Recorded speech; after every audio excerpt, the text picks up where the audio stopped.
Hindi malilimutang karanasan. Doon nila tinatapon ang pinapatay nilang tao. Pagkatapos naman kami dinala sa Garrison. Pagdating ko nun sa Garrison, pagbaba namin, binalanda ako doon sa bahay na may kwarto-kwarto. Sama-samang pagsisikap sa pagtamo ng kapayapaan. 그를 반대해서 결결이 싸운 빛나는 전통을 가지고 있습니다. Like our country, the Philippines also have a glorious history during which they just fought against the Japanese imperialists during the Second World War. Samahan niyo kami sundan ang kwento ng isa pang natitirang comfort woman dito sa Pilipinas. Ito po si Paring Ray Langit. Alamin ang sama-samang pagsisikap na matamo ang pandaigdigang pagkakaisa at kapayapaan. Ako naman ang inyong kasangga, J.R. Langit.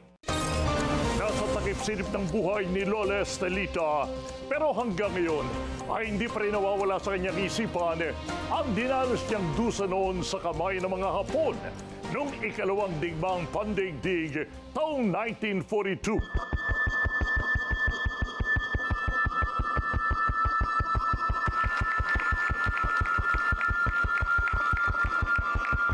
Tubong Talisay Negros Occidental si Lola Estelita. Mahirap subalit maayos ang kanilang pamumuhay sa isang asyenda sa Negros.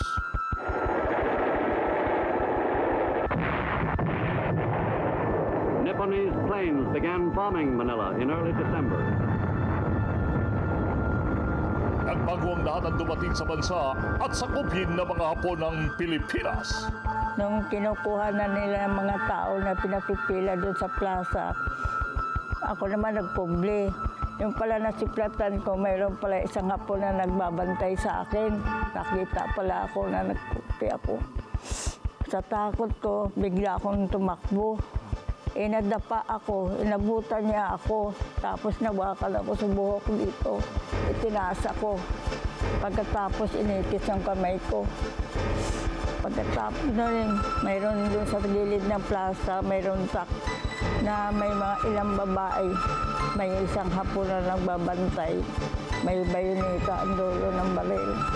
Pag-akit ko doon sa truck, yung mga tao doon na natapos na nila, patay na pinupugutan nila ng ulo.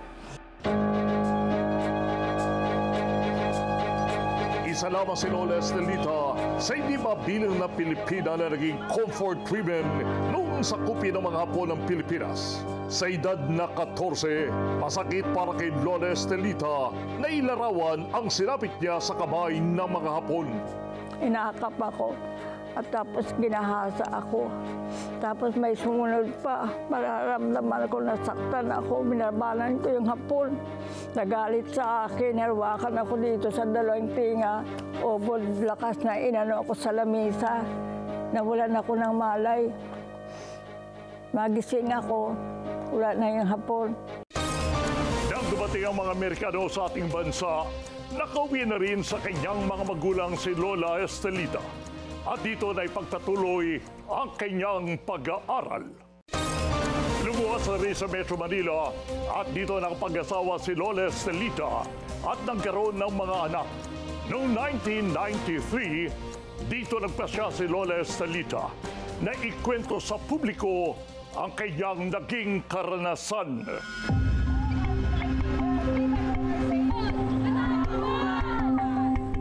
Paano po kayo napagsama-sama dito sa Lila, Pilipinas? Kasi lahat ng mga ng mga Hapon, nagsasalita kasi si Lola Rosa, lahat ng mga napinsala ng Hapon, lumantad na para daw mabigyan ng hustisya ang kaapihan namin. Ako nga lumabas si Lola Rosa 1992. Nahiya pa ako sa sarili ko na bakit pag-ano pa si Lola Rosa. Naisip-isip ko, siguro kako tama sila Lola Rosa na lumabas kami para mabigyan ng katarungan ng aming kaapihan. Nasa 174 na comfort women na miyembro ng Lila Pilipina na dating kilala sa tawag ng Task Force on Filipino Comfort Women. Sa ngayon ay nasa 6 na lamang ang natitirang buhay sa kanila kabilang si Lola Estelita. Sa kabila ng kanilang edad, hindi sila tumitigil sa paghanap ng katarungan para sa kanilang sindapin. Hustisya at kompensasyon para sa mga comfort women ang naging tema ng ikalawang International Convention for Peace and Prosperity in the Asia-Pacific.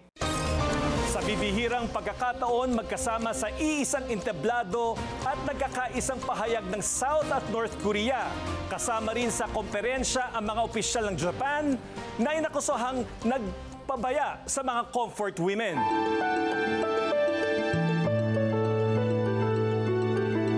Para sa mga dumalo sa komperensya, isang magandang pagkakataon ang mga ganitong komperensya upang maibahagi sa mundo ang kwento ng mga comfort women upang mabigyan sila ng hustisya at kompensasyon.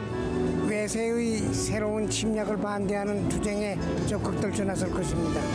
In such a country, glorious country in Philippines, we just were very happy just open this kind of international convention, which is display and show and saying about the war crimes of the Japanese imperialists.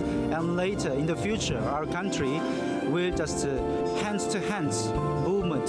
We will just do together, the Philippines and DPRK all together to just to propel the prosperity and peace. 민족의 자주권과 존엄을 지키기 위한 We just highly just say thank you again, and we wish there is a good fruits and success in your struggle to achieve the peace and stability and in independence. Katuwang sa pagkasagawa ng komperensya ang kapisanan ng mga broadcasters ng Pilipinas, Metro Manila Chapter na pinamumunuan ng ating kasanggang si Ray Langit. Kung ating matatandaan, kasama rin ang kasanggamoong Langit sa unang International Convention on Peace and Prosperity na ginanap sa South Korea. Ito po ang symbolic na bell na maririnig ko ninyo. Sign of peace and prosperity. Prosperity. We're being in the so-called DMZ, brother.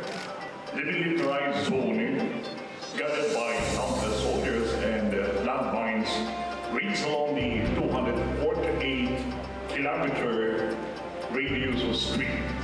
About 6.5 million visitors come every year to see through the binoculars how the other side of Korea looks like. Through the infiltration tunnels, photographs are taken in front of the wartime monuments and relics to feel the atmosphere of DMZ as a place of war and tension. November 13 last year, 2018, during the International Conference for Peace and Prosperity of Asia-Pacific in Seoul, South Korea, participated in by Asian countries.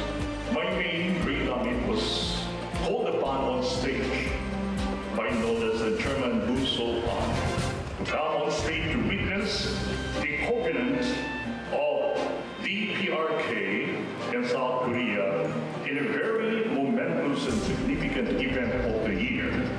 I cannot believe it myself, witnessing the historical binding agreement between two countries with the longest conflict in history.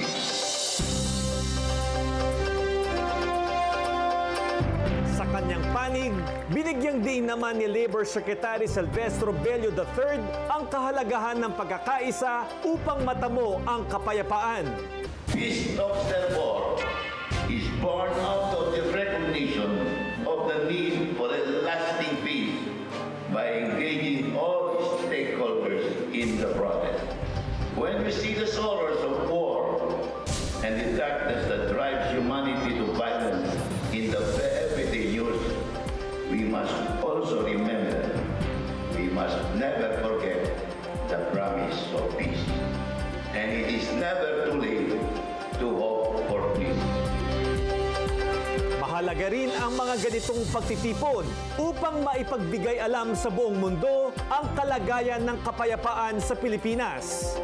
Sana maging parte sila, makatulong sila sa pagpalaganap ng katotohanan. Makita nila yung totoong observation na nakikita nila sa Pilipinas at iparating ito sa buong mundo. Na ang Pilipinas ay nasa tamang landas, nagiging maayos na bansa at patungo tayo sa development na ating inaasam-asam.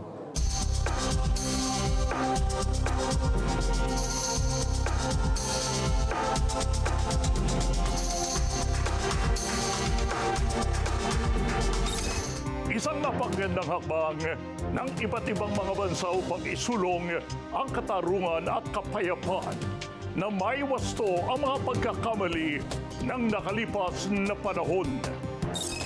Ang mga kwentong katulad ng kay Lola Estelita kapag hindi nagkaroon ng resolusyon ay mananatiling hadlang sa pagtamo ng kapayapaan. Dahil ang sabi nga, ni walang naghihintay na bukas sa mga hindi marunong lumingon sa kasaysayan. Sana po naibigin niyo ang isa pang espesyal na pagtadakal na aming palatuntunan. Nakapaghatid ng kakaibang aral at leksyon sa buhay. Hanggang sa muli sa ngalan pa rin po, The Racer Langit, ino po si Paring Ray. At ako naman si J.R. Langit. Laging tandaan, Sa anumang laban, kasangga mo ang langit.